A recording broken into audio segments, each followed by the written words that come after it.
हाँ dear student, तो आज हम लेक्चर नंबर 45 कर रहे हैं। इसमें हम मॉड्यूल डिस्कशन का काम कर रहे थे। ठीक है, हमने स्टेज 3 तक मॉड्यूल डिस्कस कर दिया है। अब हम स्टेज 4 पे बढ़ने जा रहे हैं जी। स्टेज 4 पे मॉड्यूल डिस्कशन का काम देखिए। आज एक आखिरी स्टेज बचा है बस हमारे पास, स्टेज 4, जिसमें प्रीवियस ईयर के क्वेश्चन हैं। तो प्रीवियस ईयर के क्वेश्चन है, तो ये क्वेश्चन मैं आपको करवा देता हूँ जी। ठीक है, देखिए स्टेज 4।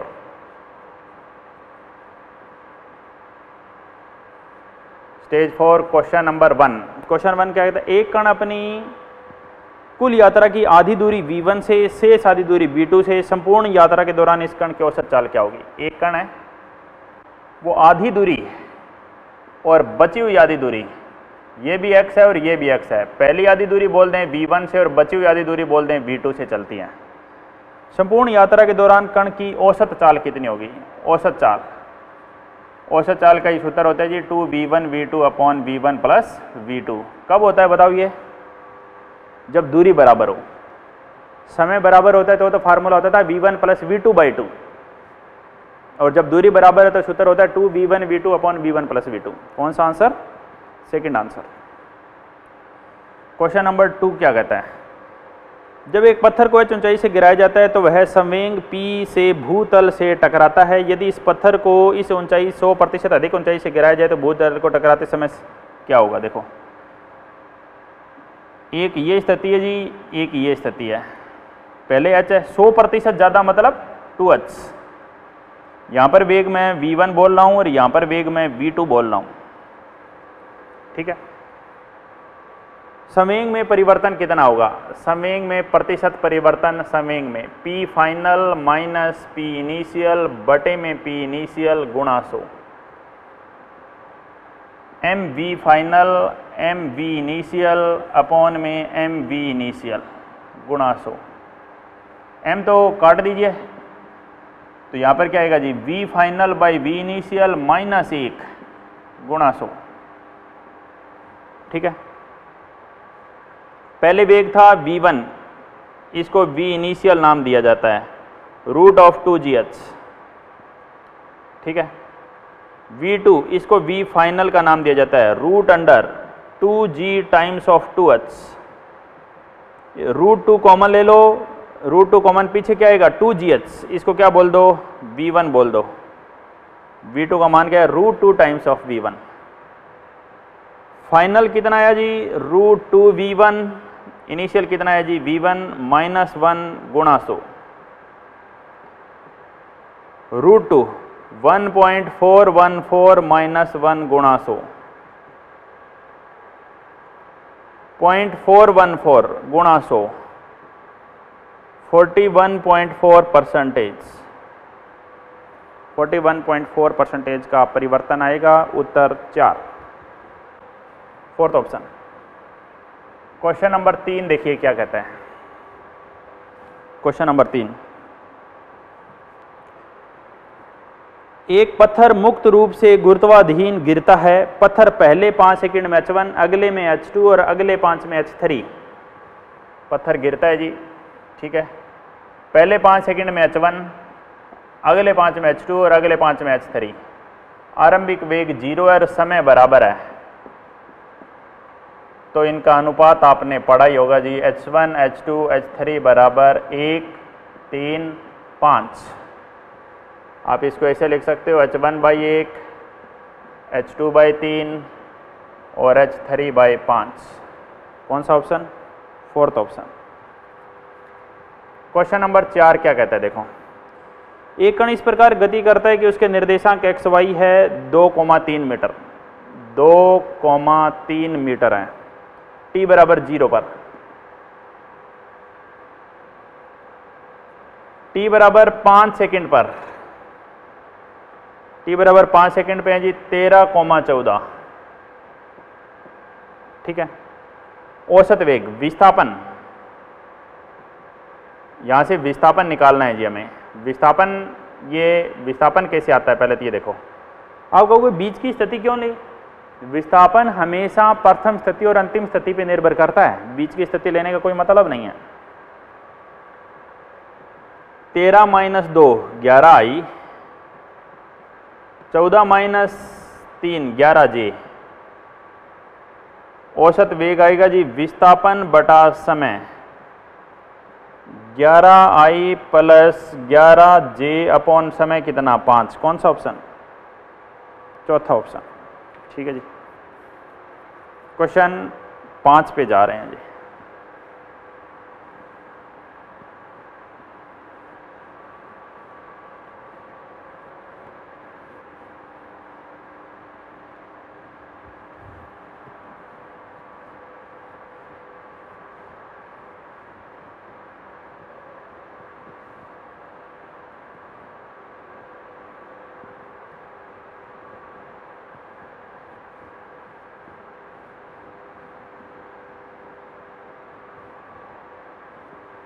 क्वेश्चन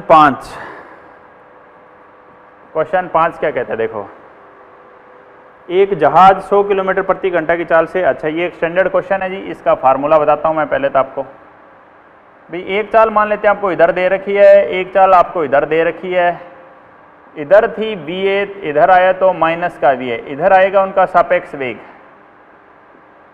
ये कोई कोण थीटा पे है, ये उनके बीच की हम बोल सकते हैं न्यूनतम दूरी है, शॉर्टेस्ट दूरी, ये y है, ये x मान लेते हैं। ठीक है, तो इस त्रिभुज में आप देखो y बटे x क्या होगा, कोण के सामने लंब और 90 के सामने आधार। लंब बटे आधार क्या होता है जी? लंब बटे 90 के सामने आधार नहीं जी, कर्ण है। लंब बटे कर्ण क्या होता है? लंब बटे कर्ण साइन थीटा। y का मान आया जी x साइन थीटा। y का मान क्या है बताओ? x साइन थीटा आ गया। ठीक है जी। अगली बात क्या है? y का मान x साइन थीटा। थीटा कहाँ से निकालें? थीटा टेंजेंट थीटा से निकलेगा। टेंजेंट थीटा क्या आएगा? लंब बटे आधार। ये तरीका है जी इस क्वेश्चन को करने का। ये कौन सी दूरी है बताओ? ये है शॉर्टेस्ट दूरी, न्यूनतम दूरी, ये दोनों के बीच की न्यूनतम दूरी है। समझ गए? एक जहाज 10 से चल रहा है, एक कितना है जी? एक ही चाल कितनी है? एक ही चाल 10 है जी, एक ही चाल 10 है। बी की चाल कितनी है जी? बी की चाल भी 10 है। 100 किलोमीटर पे है जी, x का मान 100 है, न्यूनतम दूरी। बात समझ गए क्या? क्वेश्चन क्या है दिखाऊं? ऐसे है जी क्वेश्चन। एक जहाज यहाँ पे है पश्चिम में, एक जहाज यहाँ पर है जो ऊपर जा रहा है, यहाँ वाला जहाज ऊपर जा रहा है जी। ठीक है, ये दूरी x है, ये एक ही चाल है, ये b की चाल है। समझ गए? इसका मान आपको 100 किलोमीटर दिया हुआ है। तो सबसे पहले तो y निकालो, y equal to x sine theta. So sine theta कैसे निकालें? इस फार्मूले का प्रयोग करो। दोनों ही वेग 10-10 हैं।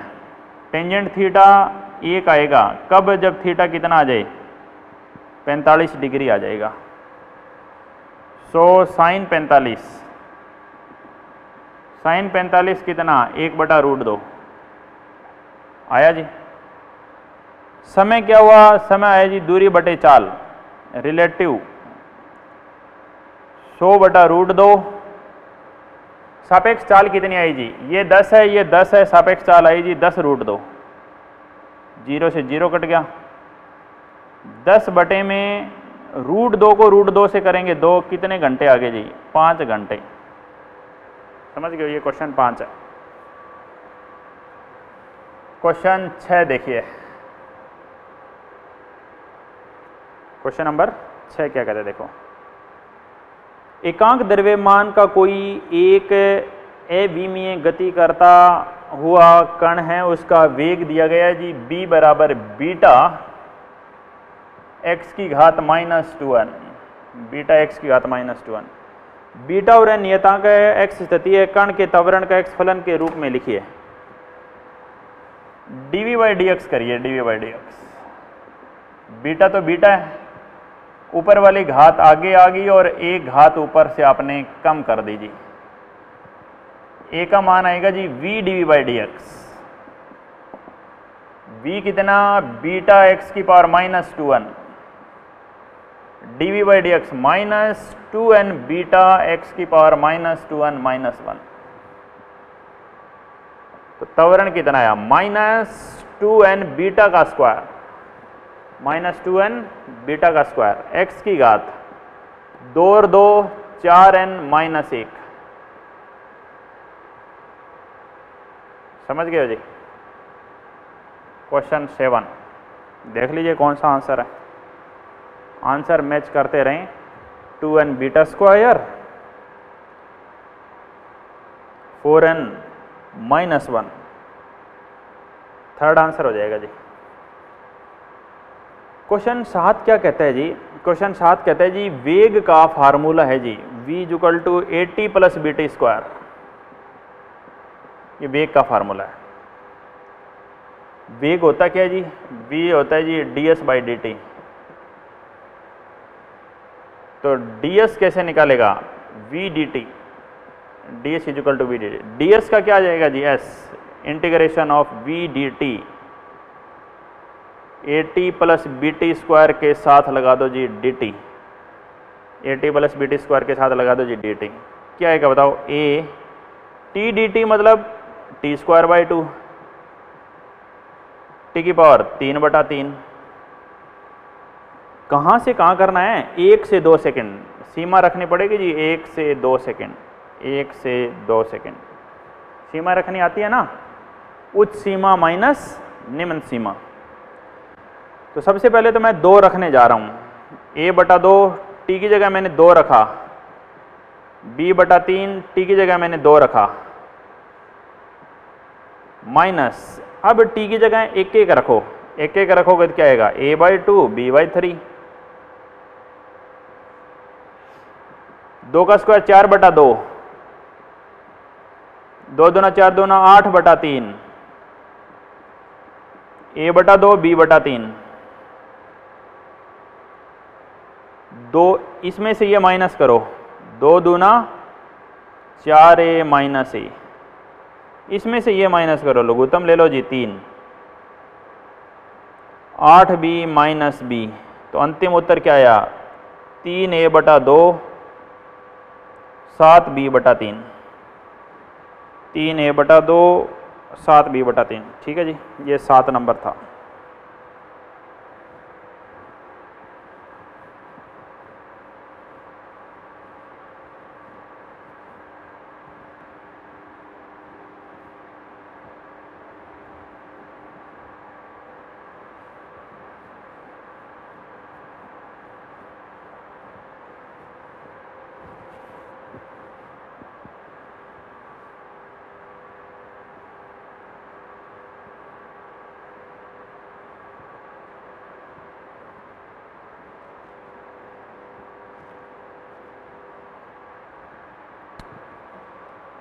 आठ नंबर सवाल क्या कहता है, क्वेश्चन नंबर 8, क्वेश्चन नंबर 8 क्या कहते हैं, देखो एक मेट्रो स्टेशन पर एक्सेलरेटर चलती हुई सीढ़ी, न चलने पर प्रीति सीढ़ियों पर पैदल ऊपर चढ़ती है, उसे t1 समय लगता है। t1 समय लगता है d दूरी तय करने में किसकी चाल, p फॉर प्रीति। प्रीति बोले मैं खुद चलूंगी, एक्सेलरेटर नहीं चल रहा है, कोई बात नहीं, गुस्सा तो आया है उसको बहुत। एक्सेलरेटर समझते हो ना, मेट्रो स्टेशन पे जाते हैं जो सीढ़ियाँ चलती हुई दिखती है, ठीक है, डी दूरी अपॉन वीपी चाल, ठीक है। अन्य दिनों में एक्सेलरेटर चल रहा है तो उसे खड़ी रहकर t2 समय में पार करती है। t2 कौन सा समय, आज एक्सेलरेटर चल रहा है, ए फॉर एक्सेलरेटर, ठीक है। एक्सेलरेटर पर चलकर ऊपर चढ़ने में अगली बात देखना क्या है, कौन सा समय निकालना है। आज प्रीति भी चल रही है और आज एक्सेलरेटर भी चल रहा है, दोनों चल रहे हैं, तो समय क्या लगेगा, और कम लगेगा। पहले दिन प्रीति चल रही थी, एक्सेलरेटर नहीं चल रहा था। दूसरे दिन एक्सेलरेटर चल रहा था, प्रीति नहीं चल रही थी। तीसरे दिन एक्सेलरेटर भी चला, प्रीति बोली आज मैं भी चलूंगी। एक्सेलरेटर पर भाग रहे हैं, मतलब हम और जल्दी भाग रहे हैं हमें। इन दोनों के मान रखते हैं, उत्तर आ जाएगा जी। Vp कितना होगा d/t1, Va कितना होगा d/t2, d लघुत्तम आ गया जी t1 t2, t2 plus t1, d से d कैंसिल हो गया जी, तो उत्तर आया जी t1 t2 upon t1 plus t2, t1 t2 upon t1 plus t2 दूसरा ऑप्शन आ जाएगा जी। तो 8 सवाल हमने कर दिए हैं भाई, ठीक है जी। सवाल नंबर 9 पे आ जाते हैं जी। 9 नंबर क्वेश्चन क्या कहता है देखो,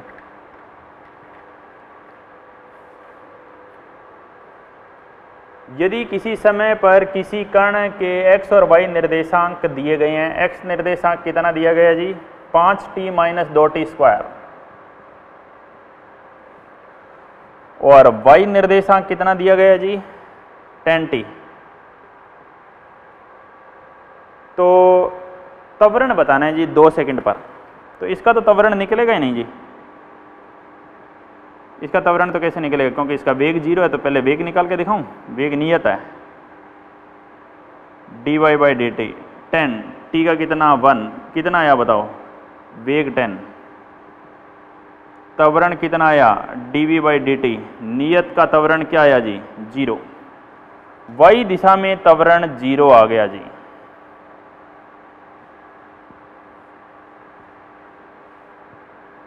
dx/dt x दिशा का वेग है 5t का 1 और t स्क्वायर का 2t, 5 माइनस 4t ये वेग आ गया जी। त्वरण dv/dt 5 का 0 माइनस 4t का 1 कितना आया बताओ -4, एक तो -4 है और दूसरा कितना है 0, तो दोनों का परिमाणी कितना होगा -4 ही होगा परिमाणी, तो उत्तर कितना आएगा -4 ही आएगा जी उत्तर, ठीक है जी। क्वेश्चन 10, कोई खिलौना कार है, अच्छा क्वेश्चन है ये भी, कोई खिलौना कार है जिस पर आवेश Q है जी, समझना क्वेश्चन क्या है। एक खिलौना कार है जी जिस पर Q आवेश है जी, एक समान विद्युत क्षेत्र E के प्रभाव में किसी घर्षणहीन समतल क्षैतिज पृष्ठ पर गतिमान है, 1 सेकंड के अंतराल में बल QE के कारण उसका वेग 0 से 6 सेकंड हो जाता है। खिलौना कार यहाँ आ गई, कितना सेकंड लगा 1 सेकंड, वेग कितना हो गया 0 मीटर पर सेकंड से 6 मीटर पर सेकंड, ठीक है। त्वरण यहां से यहां त्वरण कितना होगा, दूरी कितनी चली होगी, दूरी मान लिए चली होगी जी x1, फार्मूला लगाओ v = u + at, 6 आरंभिक वेग 0, a निकालना है 1 सेकंड में, त्वरण कितना है जी 6 मीटर पर सेकंड, यानी 6 मीटर पर सेकंड स्क्वायर के त्वरण से चल रही है कार, ठीक है। अब यहां पे तो था जी त्वरण 6, 1 सेकंड बाद क्या करते हैं, उसी क्षण विद्युत क्षेत्र की दिशा उत्क्रमित कर देते हैं, यानी यहां पर मंदन आ गया जी, अब -6 मंदन आ गया तो कितनी देर में रुकेगी, कितनी देर में रुकेगी, रुकने में लगा समय v = u + at, अंतिम वेग 0, आरंभिक 6, a की जगह -6 t, तो t की जगह 1 सेकंड, यानी 1 सेकंड पर और ले लेगी जी, 1 सेकंड और पे जाके मान लेते हैं यहाँ पे आ जाती है,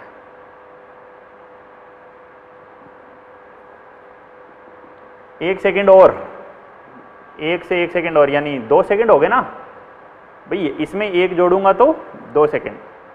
अब ये दूरी कितनी है, ये दूरी है जी मान ली x2 है,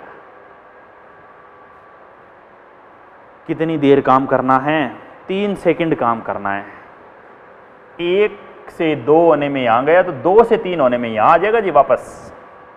क्यों आएगा जी वापस, जब भी मंदन हो तो वस्तु आगे जाती है, जाते जाते जाते उसका वेग 0 होगा, फिर वो आरंभिक स्थिति की तरफ वापस आती है, ये मंदन की खासियत है।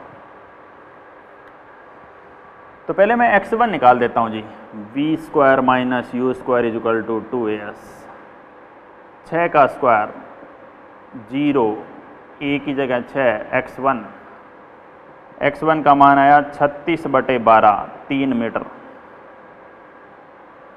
ठीक है, अब यहां से यहां भी मैं और बात करता हूं, यहां पर अंतिम वेग कितना हो गया जी 0। x2 कैसे आएगा जी, x2 कैसे आएगा, देखो v square minus you square is equal to 2s, अंतिम वेग 0, आरंभिक वेग 6 का स्क्वायर 2a माइनस 6 x2 कितना आएगा 36/12, फिर 3 मीटर आ गया जी, ये भी 3 मीटर है भाई। देखो बात क्या है, ये 3 मीटर है और ये भी 3 मीटर है।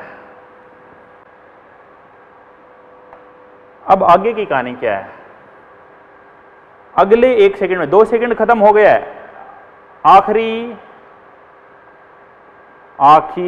1 सेकंड में क्या होगा, आखिरी 1 सेकंड में ये इधर वापस आएगा, कितनी दूरी तय करेगा, मैं तो आपको बता रहा हूं 3 ही मीटर करेगा, देख लेना भाई। आरंभिक वेग 0 से इधर चल रहा है, आरंभिक वेग 0, अंतिम वेग 2a कितना 6x3 नाम दे देता हूं इसको। अंतिम वेग की जगह क्या रखूं, अंतिम वेग की जगह आप ये फार्मूला लगा लो, v equal to u plus at। अंतिम वेग निकालना है, यहां से वापस जा रहे हैं 0, 6, 1 सेकंड में 6 ही आएगा, 6 ही आएगा जी। x3 का मान आ गया जी 36/12, 3 मीटर। ठीक है, कितना मीटर आ गया, 3 मीटर आ गया। अब बात क्या है जी, अब बात देखना, औसत वेग और औसत चाल, औसत वेग और औसत चाल। औसत वेग कुल दूरी बटा कुल समय, औसत वेग में विस्थापन लेना है, x1, x2 और x3, 3, 3, -3, 3, 3, 3, ये तो आ गया जी 1, ये आ गया 9/3, 3। ठीक है, तो क्या उत्तर मिलेगा, उत्तर मिलेगा 1 और 3, तीसरा ऑप्शन मिलेगा जी। बात समझ गए हो, ठीक है जी। तो आगे बढ़ जाते हैं भाई, ये क्वेश्चन नंबर 9 हो गया है, समझ गए होंगे आप। अब हमारे 4 क्वेश्चन बचे हैं जी, ये पार्ट बी के, ये मैं ख़त्म कर देता हूँ, 1b में गति तक की कहानी ख़त्म हो जाएगी।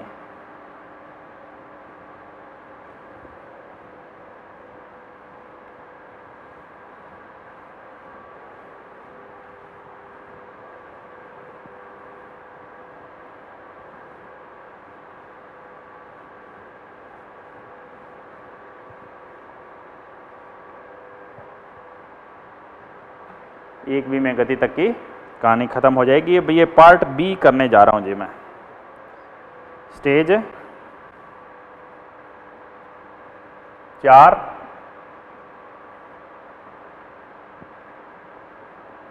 पार्ट बी,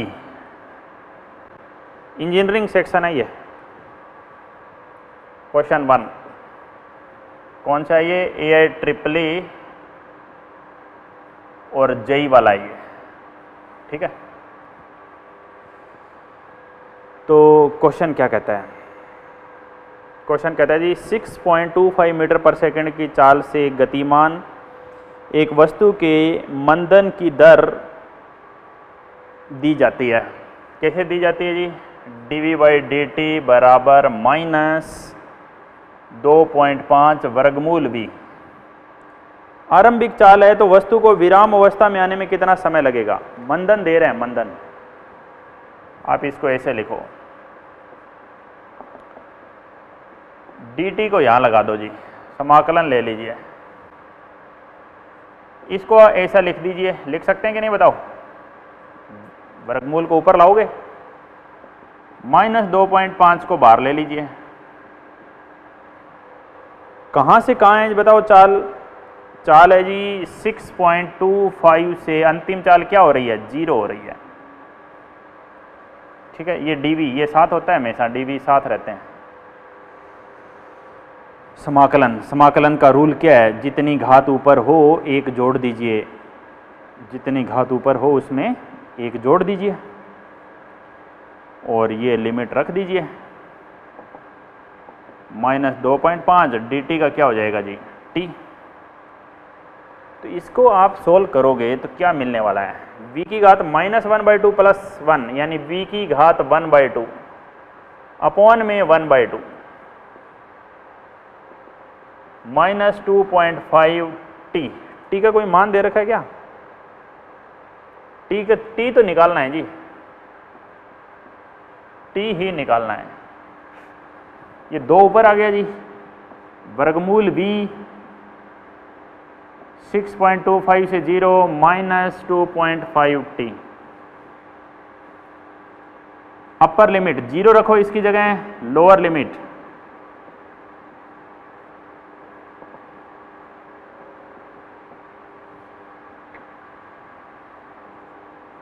माइनस वर्गमूल 6.25 दशमलव हटाओ बटे में 100 लग गया। ठीक है जी, माइनस से माइनस काट दिया, 625 का 25 और 10 का 2.5 t, ये इससे कट जाएगा जी दोनों। t का मान आ जाएगा जी 2 सेकंड। t का मान कितना आ जाएगा भाई? 2 सेकंड इसका मान आ जाएगा जी। क्वेश्चन नंबर 1 था ये। क्वेश्चन नंबर 2 पे आते हैं। क्वेश्चन समझे, कुछ नहीं करना था, आसान क्वेश्चन था, सिंपल इंटीग्रेशन था और कुछ नहीं। dv/dt किया, इसको यहां ले आए, इसको इधर ले गए, इसको वर्गमूल की मतलब 1/2 ऊपर लाए तो -1/2 आ गया। इंटीग्रेशन का रूल +1 करते हैं, -1/2 + 1 यानी 1/2, 1/2 आ गया, वर्गमूल v आ गया। ये सोल्व कर दिया जी, कुछ नहीं। 25 दशमलव हटाए तो 100 आ गया, 25/10 2 सेकंड। क्वेश्चन 2, ऊंचाई h की मीनार से u चाल से कण को ऊर्ध्वाधर ऊपर की ओर फेंका जाता है। h ऊंचाई की एक बिल्डिंग है, उससे एक वस्तु को हम ऊपर की ओर फेंक रहे हैं जी u चाल से। कण को पृथ्वी तक गिरने में लगा समय उसके उच्चतम बिंदु तक पहुंचने में लगे समय के अनुगुण है। उच्चतम बिंदु तक जाकर वापस धरातल पर आ रही है, उड्डयन काल कितना? t। और यहां से यहां तक आ रहा है, ये ऊपर जाने का समय, ये समय t। क्वेश्चन क्या कहता है? कण को पृथ्वी तक गिरने में लगा समय उसके उच्चतम बिंदु तक पहुंचने में लगे समय का n गुणा है, n गुणा है। ये क्वेश्चन है। तो संबंध बताना है जी। देखो, कैपिटल टी का सूत्र क्या होगा बताओ?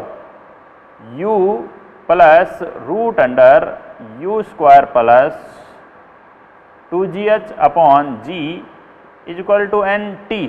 टी का फार्मूला क्या? उच्चतम बिंदु तक जाने का u/g, g से g कट गया, u square plus 2gh nu minus u common ले लीजिए, n-1 u square plus 2gh का वर्गमूल। स्क्वायरिंग दोनों तरफ वर्ग करके देखो, u square plus 2gh u square into n-1 का होल स्क्वायर। समझ गए? 2gh का मान कितना आया जी? दूसरी तरफ भेज दो जी, u स्क्वायर n-1 का whole square minus u square. u square common आ गया जी, n-1 का whole square -1 2gh। A square B square minus 2ab minus 1, ये कैंसिल कर दो जी दोनों। फाइनली 2gh का मान कितना आया? 2gh का मान कितना है? यू स्क्वायर कॉमन ले लो, अंदर बच गया n square minus 2n, n भी बाहर आ सकता है, n माइनस 2,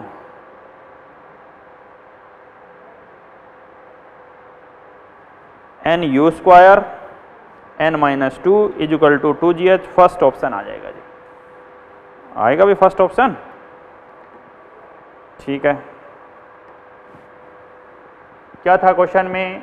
क्वेश्चन क्या था? क्वेश्चन यही था कि जी एक वस्तु थी, वो अपने किसी ऊंचाई से ऊपर फेंकी तो धरातल को आके टकराई, तो उस टाइम जो समय लग रहा है कैपिटल T समय है, वो समय वस्तु के उच्चतम बिंदु तक जाने के समय का n गुणा है।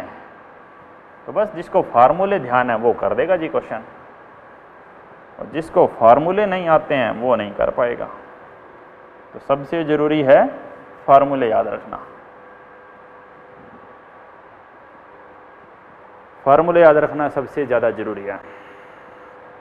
क्वेश्चन नंबर 3 और 4, 2 क्वेश्चन बचे हैं बस आज की क्लास के, ये आखिरी 2 क्वेश्चन है, क्वेश्चन 3 और 4। तो देखो जी क्वेश्चन 3 क्या कहता है।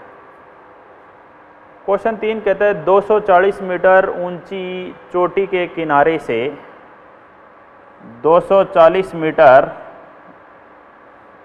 ऊंची चोटी के किनारे से 2 पत्थरों को एक समान रूप से ऊपर फेंका जाता है। 2 पत्थर फेंके जी एक समान रूप से। प्रारंभिक चाल 10 और 40 है। एक की चाल 10 है जी, एक की चाल 40 है जी।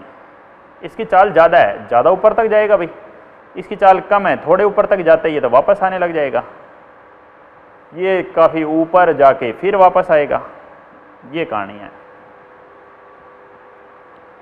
ठीक है।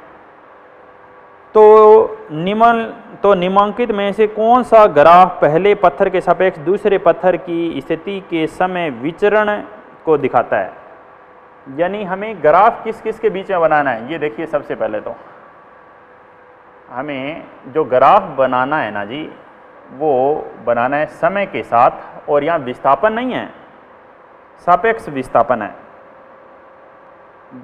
पहले पत्थर के सापेक्ष दूसरे पत्थर की स्थिति में समय विचरण, स्थिति परिवर्तन, दोनों की स्थिति में परिवर्तन, दोनों की स्थिति में परिवर्तन के साथ ये ग्राफ दिखाना है आपको, ठीक है। तो करते हैं जी स्टार्ट, करते हैं जी स्टार्ट। यहाँ से देखिए, यहाँ पर कोई चाल आ जाती है जी V1 चाल, और यहाँ पर कोई चाल आ जाती है वो है जी V2 चाल, ठीक है। इसका पूरा उड्डयन काल है जी T1 और इसका पूरा उड्डयन काल है T2। इसको यहाँ तक पहुँचने में समय लग रहा है T1 और इसको यहाँ तक पहुँचने में समय लग रहा है T2। तो पहले तो अपन ये सारे डाटा निकाल लेते हैं, उससे आपको आइडिया हो जाएगा जी। पहले तो उच्चतम ऊंचाई, उच्चतम बिंदु तक जाने का समय, उच्चतम बिंदु तक जाने का समय, दोनों का निकालते हैं। पहले T1 T2, क्या फार्मूला लगाओगे? U बाई जी, यही फार्मूला लगाएंगे। एक में लगाएंगे U1 और एक में लगाएंगे U2। G कितना? 10। U1, इसको U1 बोल देता हूं मैं, इसको U2 बोल देता हूं। पहला तो 1 सेकेंड लगाएगा जी, दूसरा 4 सेकेंड लगाएगा जी। पहला 1 सेकेंड लगाएगा, दूसरा 4 सेकेंड लगाएगा, समझ गए? यानी ये 1 सेकेंड में यहाँ पे है और ये तो अब भी ऊपर जा रहा है, ये 4 सेकेंड तक यहाँ पे 4 सेकेंड पर है, ठीक है। लेकिन ये 1 सेकेंड के बाद नीचे जाना स्टार्ट हो गया, यानी इनके बीच में दूरी तो बढ़ती जा रही है। 2 सेकेंड पर कहाँ होगा? पहले बात ये समझिए, 2 सेकेंड की कहानी क्या है। 2 सेकंड पर ये यहाँ होगा जी, 1 सेकंड ऊपर जाने में और 1 सेकंड नीचे आने में, 2 सेकंड पर ये यहाँ होगा, 2 सेकंड, 1 सेकंड, 4 सेकंड। इसको यहाँ से आने में 4 सेकंड लगा तो 4 यहाँ से यहाँ पर आने में 8 सेकंड लग जाएगा। ठीक है, बात समझिए। अब इनकी मैं ये वैल्यू निकाल रहा हूँ जी, कैपिटल T1 और कैपिटल T2। क्या फार्मूला लगाएंगे जी दोनों का? दोनों ऊपर फेंके तो मैं फार्मूला एक ही बार लिखता हूँ।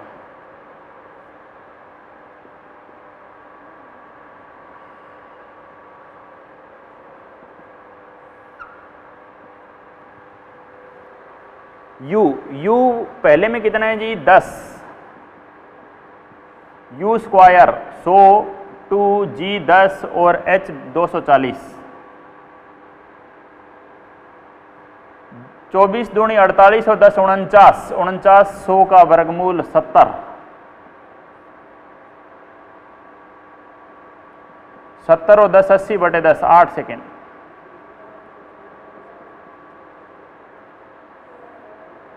T2 का मान निकालें। T2 में चाल कितनी है जी? 40,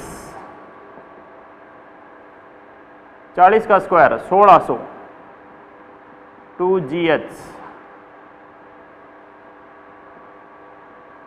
ये कितना आएगा जी? 40 प्लस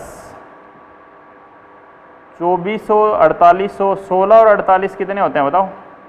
16 और 48 होंगे जी 64, 6400 का कितना आ गया? 80, 120/10, 12 सेकेंड। आपको 12 सेकेंड तक काम करना है।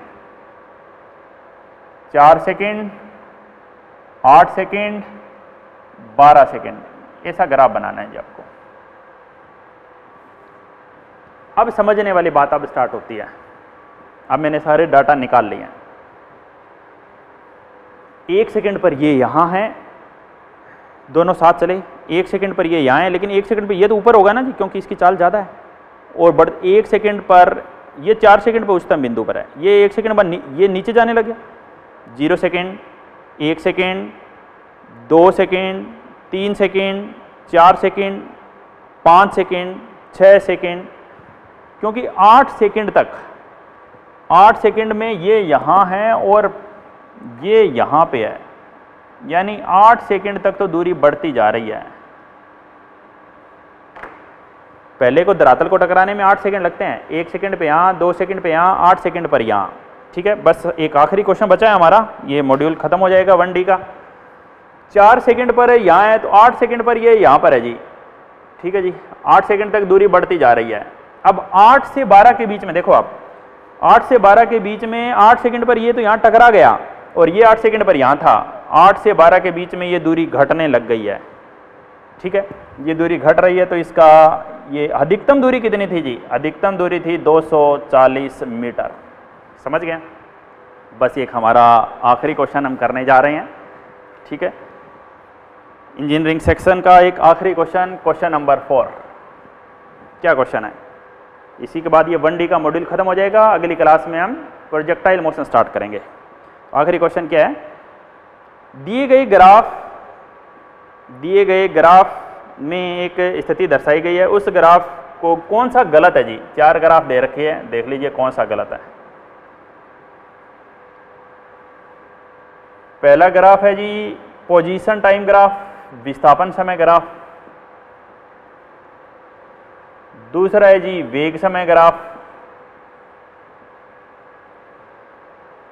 तीसरा है जी वेग विस्थापन ग्राफ। और चौथा है जी दूरी समय ग्राफ। दूरी समय ग्राफ। आपको ये बताना है कौन सा ग्राफ गलत है। सारे एक स्थिति को दर्शा रहे हैं। ये देखो, चाल पहले घट रही है, बाद में बढ़ रही है, यानी पहले चाल घट रही है। ये किसके लिए ग्राफ होगा? एक वस्तु को ऊपर फेंक रहे हैं, वस्तु ऊपर जाके नीचे आती है, उसके लिए ग्राफ होगा। ये समझ में आ गया आपको? चाल घट रही है, बाद में देखो वेग ने नीचे आ रही है तो दिशा बदल ली। ठीक है। एस विस्थापन है, ऊपर जा रहे थे, विस्थापन बढ़ रहा था, पहले विस्थापन बढ़ा, वस्तु को ऊपर फेंका तो अब वस्तु उच्चतम बिंदु पर है, अब वस्तु वापस नीचे आ रही है तो विस्थापन घटते घटते वापस वेग क्या हो गया, वापस उतना ही हो गया, u से फेंका था माइनस यू हो गया। क्या दूरी समय ग्राफ ये हो सकता है? जब वस्तु को ऊपर फेंकते हैं वस्तु वापस नीचे आती है तो उसका दूरी समय ग्राफ क्या होता है? वस्तु को ऊपर फेंकते हैं और वस्तु वापस नीचे आ जाती है, उसका दूरी समय ग्राफ होता है जी, पहले दूरी बढ़ रही है बाद में दूरी घट रही है, लेकिन दूरी तो नीचे तो आ ही नहीं सकती। पहले चाल घट रही है, घटती चाल का ग्राफ, पहले घटती चाल का ग्राफ बाद में बढ़ती चाल का ग्राफ, ये आना चाहिए था, दिया हुआ ये है, इसलिए ये गलत है। ठीक है, तो इसी के साथ मैं बोलूं कि हमारा जो डिस्कशन है वो ख़त्म हो गया है। ठीक है, आज का ये लेक्चर में ये कंप्लीट हो गया जी, मॉड्यूल का डिस्कशन स्टेज 5, पूरा स्टेज 5 इस लेक्चर में है।